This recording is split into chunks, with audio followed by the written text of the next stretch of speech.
شب سهشنبه 21 فوریه سال 2023 بر اثر یک حادثه ناخوش در ساختمان مجتمعی استقامتی ژک کودروفسکی پارک در شهر کودروف نویه всеволожسکی ولایت لنینگراد روسیه دو کارگر جوان شهروند 18 ساله تاجیکستان و همکار 21 ساله او از ازبکستان بر اثر کنده شدن بالو بردار یا پدیامنیک از بلندی به زمین افتاده در جای حادثه به هلاکت رسیدند. بنا به اطلاع نشریه‌های محلی شب 21 فوریه تقریبا ساعت 20:15 دقیقه پاسبان ساختمان برای نظارت اطراف به بیرون برآمده است.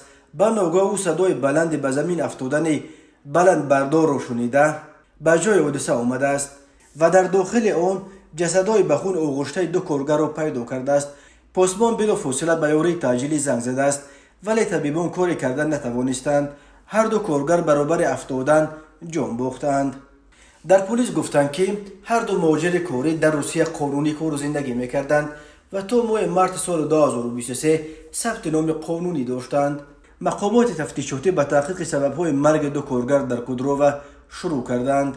هر سال بیش از 1 میلیون نفر و تقریبا نصف اهالی قابل کار تاجیکستان برای پیدا کردن روزی خانواده‌های خود به خارج و اساساً به روسیه به مهاجرت کاری می روند. هر سال در روسیه به دلایل مختلف تا 1000 نفر از مهاجران تاجیک می میرند.